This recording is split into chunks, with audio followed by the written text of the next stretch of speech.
السلام علیکم خواتین حضرات، آج 1 فروری ہے اور پاکستان میں صبح کا وقت۔ آج کے ولاگ کے ساتھ میں ہوں آپ کا ہوسٹ آفتاب اقبال۔ آج 2 اہم موضوعات ہیں۔ ایک تو ہے امریکہ میں ہونے والی مصنوعی بارش کا پہلا قطرہ، اور دوسری ہے خان کی متوقع رہائی سے متعلق ایک دلچسپ خبر۔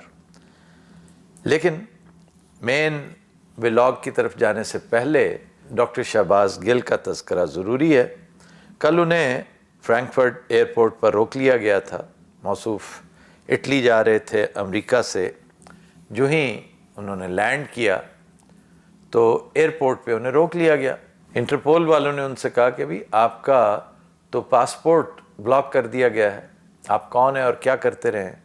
اس پر انہوں نے بتایا کہ بھی آپ کے سامنے ہے، آپ کو خود معلوم ہونا چاہیے کہ پہلے بھی مجھے پرزنر آف کانشنس کے طور پہ رکھا گیا، مجھ پہ تشدد کیا گیا، اور ایک لمبے چوڑے سلسلے سے گزر کر میں امریکہ واپس چلا گیا۔ اب میں یورپ کے دورے پر آیا ہوں، اٹلی میری منزل ہے، اور وہاں پر ایک اہم فکسچر ہے اور یہ ہے اس کا دعوت نامہ۔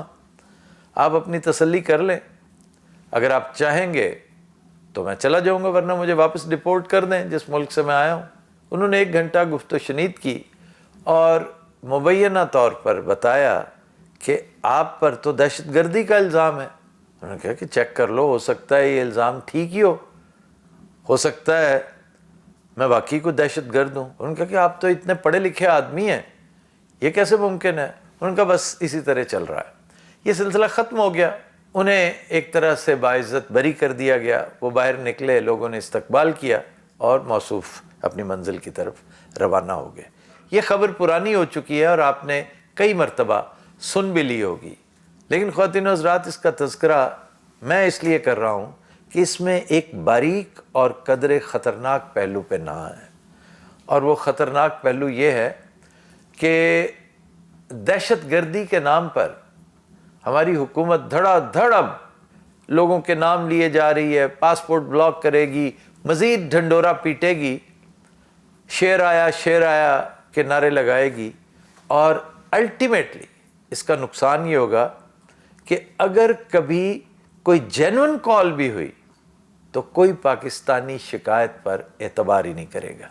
یعنی آئندہ اگر پاکستانی حکومت نے کوئی جینون کیس انٹرپول کے حوالے کرنا چاہا تو وہ اس پر یقین کرنے سے پہلے 10 مرتبہ سوچیں گے۔ اس پر کم از کم 1-2 مرتبہ ہماری حکومت کو سوچنا چاہیے کہ فرق کیا پڑا۔ وہ بھائی صاحب تو اٹلی پہنچ گئے اور اس سے زیادہ تم تراک سے گئے ہیں، اس سے زیادہ شان و شوکت سے گئے ہیں، ایک تاریخ بھگت کر وہ مزید بڑے ہیرو بن کے پہنچ گئے۔ فرق اگر پڑتا ہے تو آپ کی ساکھ کو، نقصان اگر ہوتا ہے تو آپ کے بین الاقوامی تعلقات کو۔ آگے آپ کی مرضی، اسے سمجھیں یا نہ سمجھیں۔ مصنوعی بارش کا پہلا قطرہ۔ امریکی ترجمان کا کہنا ہے کہ پاکستان سمیت پوری دنیا میں جہاں جہاں ہیومن رائٹس وائلیشنز ہو رہی ہیں، ہمیں ان پر شدید تحفظات ہیں، اور جو ہی پاکستانی آفیشلز کے ساتھ ہمارا ٹاکرا ہوتا ہے، ہم آزادی اظہار پر عائد پابندیوں کے حوالے سے اپنی شدید تشویش کا اظہار کریں گے۔ یہاں انٹرنیٹ پر عائد پابندیوں کا بھی تذکرہ ہوا۔ اب سوال یہ ہے کہ میں نے اسے مصنوعی بارش کا پہلا قطرہ کیوں کہا ہے؟ وہ اس لیے کہ امریکی ترجمان کا یہ بیان ایک رد عمل کے طور پہ آیا ہے۔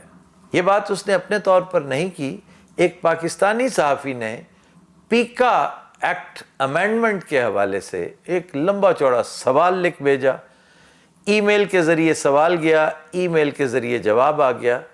کیا ہی اچھا ہوتا اگر ٹرمپ انتظامیہ اس کا از خود نوٹس لیتی اور دھڑلے سے پاکستان کو اس پر تنبیہ کرتی، لیکن ہم اسے بارش کا، بھلے سے یہ مصنوعی بارش ہی کیوں نہ ہو، پہلا قطرہ اس لیے کہتے ہیں کہ اس سے پہلے واشنگٹن ڈی سی میں جو بارش ہوتی تھی اس حوالے سے، اس سے ہم ایسڈ رین سمجھتے تھے۔ وہ مصنوعی بارش نہیں، وہ تو تیزابی بارش تھی، وہ تو بڑی گھٹیا بارش تھی۔ اللہ دشمنوں کو بھی اس سے بچا کے رکھے۔ اس لیے یہ بڑی حد تک ایک فریشنس لے کر آئی ہے. امید ہے آگے چل کے معاملات بہتری کی طرف رواں دواں ہوں گے. اب آئیے خان کی ایکسپیکٹڈ رہائی سے متعلق ایک دلچسپ خبر کی طرف. ایک بات یاد رکھنے کی ہے کہ خان کی رہائی کا رستہ واشنگٹن ڈی سی سے نہیں بلکہ پنجاب کی سڑکوں سے ہو کر نکلتا ہے. یہ بات کوئی اتنی گہری نہیں ہے کہ اس پر کوئی لمبی چوڑی تفصیل بیان کی جائے. البتہ اس کے ساتھ ساتھ سمجھانے کے لیے میں شاہین صاحبائی صاحب کے ٹویٹ کا آج کچھ چوتھی پانچویں مرتبہ تذکرہ کرنے لگا ہوں. اس سے پہلے 3-4 دفعہ میں گزشتہ ولاگز میں تفصیلی تذکرہ کر چکا ہوں. اس میں کوئی شک نہیں کہ شاہین صاحبائی صاحب کونا مشق صحافی ہیں. ان کی خبر بھی تگڑی ہوتی ہے, ان کا تجزیہ بھی بہت عمدہ ہوتا ہے اور خود بھی بڑے نفیس آدمی ہیں. لیکن چونکہ خبر کی دنیا اور خبر کے بزنس سے وہ آج کل دور ہیں اور محض تجزیے کر رہے ہیں, جو کہ بہت اچھی بات ہے. ان جیسا جہاں دیدہ اور ایکسپیرینسڈ صحافی تجزیے کرتا بہت اچھا لگتا ہے, کیونکہ رپورٹنگ اب ان کا کام بھی نہیں ہے. رپورٹنگ کے لیے اور طرح کا مزاج درکار ہوتا ہے, اور طرح کی عمر ہوتی ہے, اور طرح کے معاملات ہوتے ہیں. یہی وجہ ہے غالباً کہ خبر ان تک ٹھیک پہنچی لیکن ذرا دیر سے. ٹویٹ کا متن میں ایک بار پھر سرسری طور پر بیان کر دیتا ہوں. وہ یہ کہ خان کا جو بندوبست کرنا ہے بس انہی 10-15 دن میں کر لو. خان کو یا تو اٹھا کے کسی دور افتادہ جیل میں پھینک دو, اور وہاں پر مچھ جیل کا تذکرہ بھی ہوا, اور کسی کو اس سے ملنے نہ دو. معاملات اس طرح کے کرو کہ اس پر صعوبتوں کے پہاڑ اور زیادہ ٹوٹنے لگیں. ہو سکتا ہے اس میں کوئی لچک آ جائے, ہو سکتا ہے وہ ٹوٹ ہی جائے. کوئی ایموشنل بلیک میل کر لو, اسے کسی نہ کسی طرح سے مجبور کرو کہ وہ ٹرمز پہ آئے اور تمہارے ساتھ بات چیت کرے. اور اگر وہ بالکل آمادہ نہیں ہوتا تو پھر یاد رکھو کہ کچھ عرصے بعد وہ تم سے روکا نہیں جا سکے گا, اور اگر وہ باہر آ گیا تو تمہارے لیے اس سے زیادہ بری خبر اور کوئی ہو نہیں سکتی. اب یہ خبر تھی جو موصوف نے ٹویٹ کی شکل میں دے دی, اور خیال کیا جا رہا تھا کہ عین ممکن ہے کہ اس پر عمل درآمد شروع ہو جائے. اب شاہین صاحبائی صاحب کا ٹویٹ آیا ہے جنوری کے اواخر میں, جبکہ ہماری خبر یہ کہتی ہے کہ اس طرح کی بات ہوئی ضرور تھی. یہ جو ہاکش مشیر ہیں حکومت کے, انہوں نے اس طرح کا مشورہ دیا ضرور تھا, لیکن یہ 10-12-14 نومبر کے آس پاس کی بات ہے. یعنی اگر آپ کرونالوجیکلی دیکھیں تو immediately after the American elections, اور کہا اس میں یہ گیا تھا کہ پوری کوشش کرو, جو کچھ کرنا ہے 20 جنوری سے پہلے پہلے کر گزرو.